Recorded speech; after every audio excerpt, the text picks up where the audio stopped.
My husband wanted to have his cake and eat me too by forcing me into an open marriage, but it backfired on him because I'm getting way more action. Posted by you/thrower437893. My husband, Leo, 34M, and I, 30F, have been together for 7 years, married for 4 of them. We don't have any kids and don't intend to. 2 years ago, Leo shocked me by asking for an open marriage. I was devastated at the time. I couldn't understand why he didn't just want me. I couldn't even comprehend the idea of sharing him. He gave me the same explanation a lot of men give their spouses. He swore up and down that he loved me, that I just wasn't fulfilling his needs, that he needed more than what I could give, that it was just to spice up our life, that it was just no strings attached fun, etc. I did ask if there was someone else, and he said no. To this day, I'm still not sure if I believe him. But at the time, I was angry and hurt and said no. He pestered me to change my mind for a week before giving me an ultimatum: open marriage or divorce. I chose the open marriage. I just couldn't bear the thought of him leaving me at the time. We have rules: we can't bring any partners home, we have to get tested every 3 months, 1 weekend out of the month must be left free for us time, and any money we spend on / with our partners must come from our personal accounts. I didn't partake in the open marriage myself for the first 3 months, but Leo obviously did right away. He seemed to be gone or out late almost all the time, but he always acted so happy and loving towards me while I felt like I was spiraling into depression. It hurt me so much to think he was sleeping with other women, and I felt lonely, unattractive, and not good enough. I told my sister, Katie, 26F, and a few close friends everything. Katie told me to just play his game and be part of the open marriage too. If he can sleep around, so could I. I honestly didn't have much confidence in myself at the time. I'm a bit overweight and I've never considered myself conventionally pretty. I was afraid this would just humiliate me further. Katie and my best friend, Jessie, 30F, set up my online dating profiles for me. I got so many matches that it was overwhelming. When I told Leo, he was surprised but told me to do whatever I thought was best. Jessie helped me choose my first date, and I actually had a great time. He didn't pressure me to smash and took me out for drinks and dinner. We did eventually smash, but it was all just casual, and we didn't see each other after a couple of months of casual dating. That first guy really made me feel more confident in myself. So I kept going on dates with men. A lot of them wanted to treat me, so I didn't have to spend much of my own money. Not only that, but some of the men have given me the best smash I've ever had in my life. Almost like the kind of smash you read about in romance novels. It's been amazing. I am currently seeing 2 different men alongside Leo. One, Mark, 38M, is more of a steady boyfriend I've been with for about 6 months, and the other, Stephen, 25M, is very casual, mostly just hanging out in a friends with benefits situation. They know about my open marriage and other relationships and are fine with it. My husband has not been so lucky. In the beginning, he definitely was. He was always out and about and didn't seem to care even when I started dating too. But now, he just complains a lot and hasn't been going out much. He whines about how he's usually the one spending money. A lot of the women he tries to be with want an emotional connection before smashing. He often wants to be with younger women, but they want younger men. He's also been upset that I go out with random guys so often while he's at home alone all the time. He hasn't asked to close the marriage yet, but I feel like he will soon. He keeps saying he misses us and wants to spend more time together. He has tried to initiate bedroom intimacy a lot more too. He wants to go on dates and vacations more and more, and he gets upset when I tell him I can't because I've already scheduled to do stuff with my partners, mostly Mark. Honestly, I don't think I love Leo anymore. I care about him, but I just don't love him. I'm not saying I love Mark or Steven, but I honestly feel closer to Mark nowadays than I do to Leo. Mark makes me feel comfortable and safe, and I love spending time with him more than with my own husband. Steven is funny, sweet, and really good in bed. Katie and Jessie have been wanting me to divorce Leo for a year now, but I was afraid of hurting him and thought I still loved him.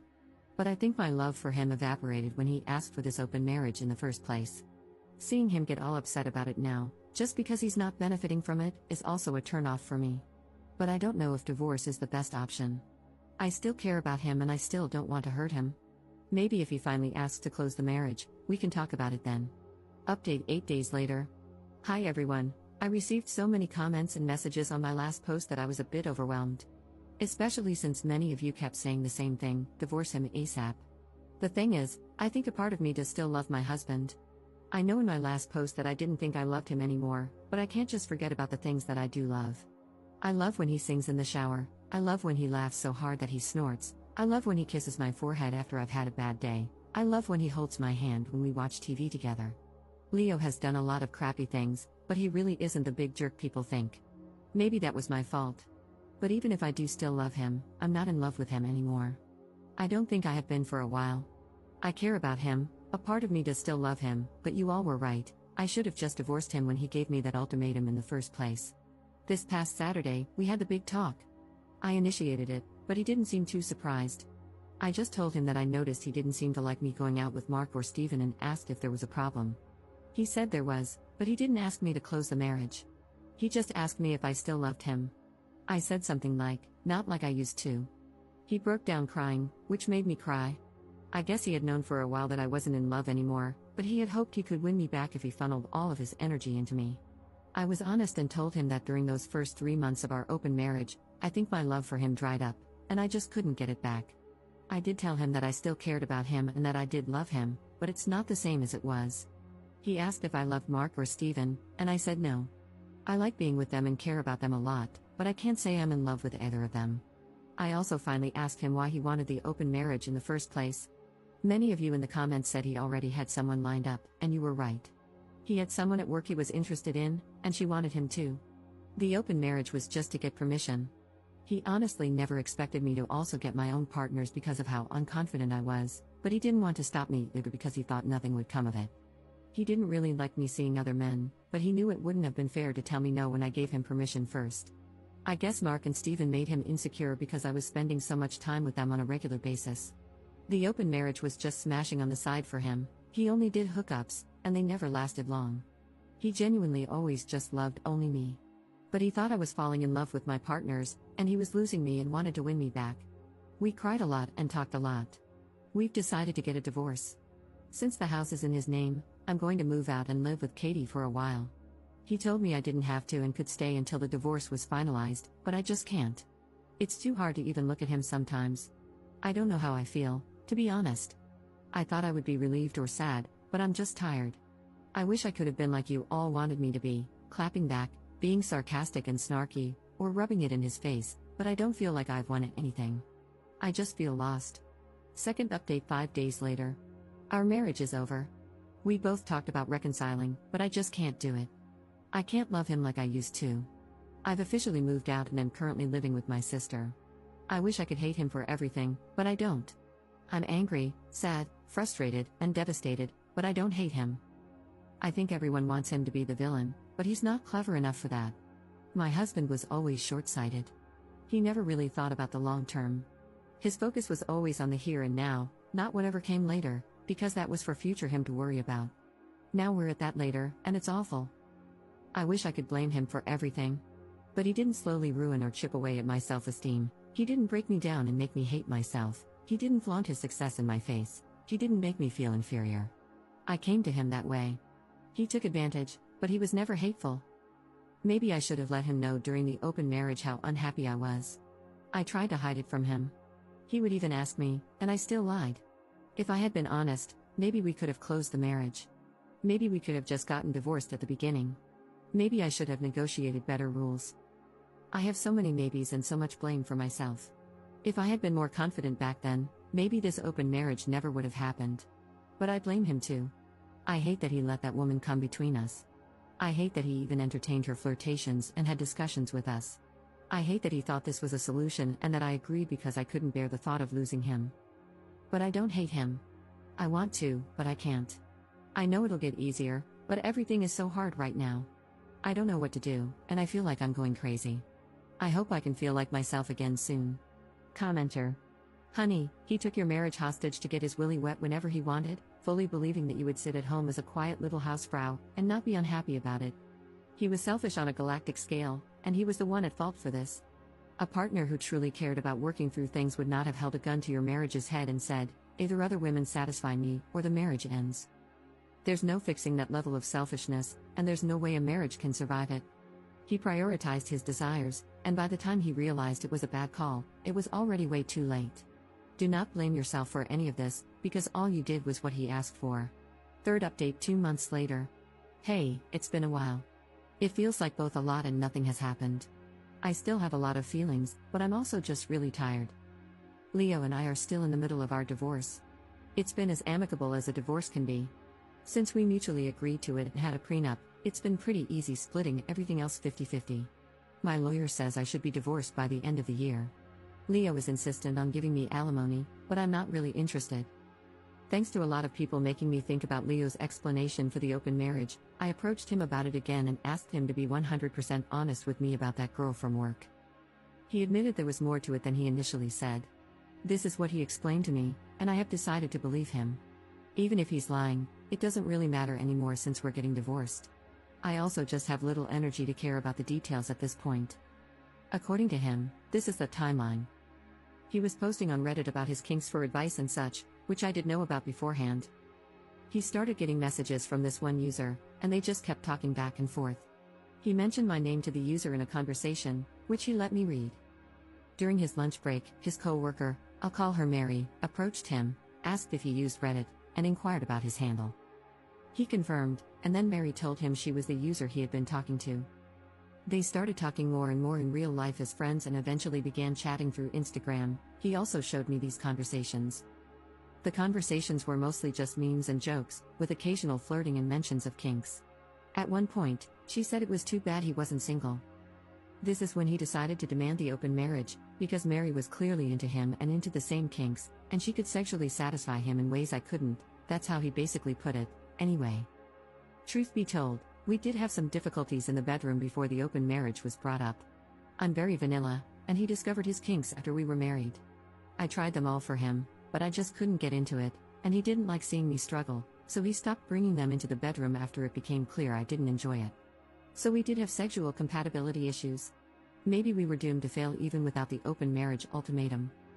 Our families, outside of my sister, were shocked when we told everyone we were getting a divorce.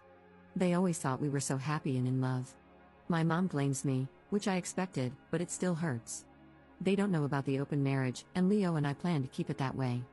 I think he is ashamed to tell them. I am too, if I'm being honest. I really thought Leo was the love of my life. He was my first for almost everything. I said we were together for 7 years, but we had been friends since college. I've known him for nearly 12 years, and now we're about to become strangers. I still mourn my marriage, even though Katie and Jesse keep telling me this is for the best. They're both definitely thrilled, they don't hide it, but they also know this has been a weird time for me. I just don't know how to feel. I thought I would feel free, relieved, heartbroken, or something, but I just feel weird. Like I lost a part of myself, and I don't know how to get it back. I'm still living with Katie, but I'll be moving out soon. I found a one-bedroom apartment near Jesse, so I won't be completely alone. Mark offered to let me move in with him, but I declined. Honestly, we're kind of on standby. He knows I'm having a hard time processing my feelings about my husband and the end of my marriage. I think he wants us to be official, but I don't know. I really do like Mark, and I don't want to lose him, but I feel like I need to figure myself out first. As for Steven, we ended our relationship at the beginning of August. He got a job offer in another state and took it. Even though it was casual, I did cry a little. Steven is a great guy. Whenever he does decide to settle down into something serious, the woman who gets him will be lucky. We've been texting here and there, but it's mostly just sending each other TikToks and polite hope you're doing well messages. Some people have asked me if I wanted to go back to monogamy, even after experimenting and clearly getting into this poly relationship I had going on. And the answer is yes, I do. Even though Mark and Steven were great, and I met plenty of amazing guys during my open marriage, I don't know if I've really been happy with myself or my choices. I also think I felt guilty a lot too, like I was somehow cheating on Leo, Mark, and Steven, even though it was all consensual. Polyamory and open relationships may work for some people, but it's really just not for me. Jesse says I need to get a therapist. I have tried looking, but finding a therapist who's both available and seems like a good fit is a pain. Hopefully, I can find one by the time the divorce is settled. I also want to figure out what to do about Mark on my own. I don't want to lead him on and give him false hope. Maybe we should take a break, or maybe I should tell him to just break up with me. He should find his own happiness without worrying about me. Commenter. You're numb. It happens when you lose your partner and you're grieving, under a great deal of stress. I think Reddit as a whole takes divorce really blithely, but I once read that divorce is one of the most stressful life events, right after the death of a loved one. And I'm slightly curious, you say your family is shocked that you're divorcing because you seem so in love, but the fact that your friends are delighted you're leaving your husband suggests that they've witnessed some not-so-great relationship dynamics? Ops response. Katie and Jesse were the only ones I told about the open marriage, so they're glad it finally ended in divorce. None of my other friends or family members knows. Fourth update 5 months later. Hey everyone, hope you all had happy holidays and a good new year. This post is just a bit of a rambling update. Honestly, it was thanks to you internet strangers, along with Katie, Jesse, and my therapist, that I'm doing much better than I was last year. So, I felt I owed you all a life update. Firstly, it's official, Leo and I are divorced. It was finalized earlier this week. To be honest, when I realized it was finally over, I cried. But it wasn't a sad, morning cry like I had when I first posted on Reddit. It was mainly out of relief that it was over and relief that I could finally put everything behind me. Some of you will be happy to know that I did take the alimony Leo offered. It's honestly not too much, but it'll help me cover some extra expenses. To be honest, I think he mainly offered it to appease his guilt after everything that happened. Whatever his reasons are, they're not my concern anymore. I do have a therapist now. She's wonderful and is helping me work through a lot of unresolved childhood trauma that ended up affecting my marriage. Honestly, if it weren't for my mom, I don't think I would have ever agreed to the open marriage in the first place. A lot of people speculated that it was Leo who ruined my self-esteem, but it was always my mother. My therapist is helping me understand that my mom is, and probably always will be, a toxic individual. I'm trying to work on my boundaries and gradually limit my contact with her. It's hard, but I'm trying. As for Leo, my therapist advised me to close the door on him. He originally wanted us to be friends. Despite the progress I've made, he still affects me. Many of his messages were him trying to persuade me to give him another chance or promising to be the husband I deserve. My therapist said I needed to be firm with my boundaries, and sometimes the best way to be firm is to draw a hard line. So, I asked him not to contact me for a few months while I sorted myself out. So far, he's complied, for the most part. He still follows me on Instagram, and we're still Facebook friends, but he never comments on any of my posts or messages me about my stories. Sometimes he'll like something, but that's the extent of our contact, which I can handle. I have also made sure to stop checking up on him, per my therapist's advice, because I don't want to obsess over him and the what-ifs. Even after everything, I don't hate him. I thought I needed to because everyone else seemed to hate him for what he did. My therapist explained that it's easier to hate someone you don't know than someone you do, because I have so many wonderful and cherished memories that I can't fully separate from the painful ones he left with me. So, I don't hate him. I don't even think he's a bad person. He's selfish and self-centered, and he hurt me a lot. But he can also be funny, sweet, and attentive, and that's why I fell in love with him in the first place. I'm still seeing Mark. I had tried telling him we should break up because of my weird headspace and because I thought he deserved better. But he said he loved me and wanted to wait for me, and he promised to go at my pace for however long I needed. I want to believe him when he says that, and I love being with him, so I'm cautiously optimistic about it all working out. We still don't live together, and I kind of like it that way for now. I'm learning to become my own person again. Leo had been in my life for so long that I forgot what it was like to just be me and not me and Leo. I even got a dog, which I always wanted but never got because Leo was allergic. His name is Iroh, and thanks to him, I don't feel lonely. This will probably be my last update. I really just wanted to say thank you all for your kind words and support on all my posts. It truly meant a lot to me. So, thank you, and have a great new year.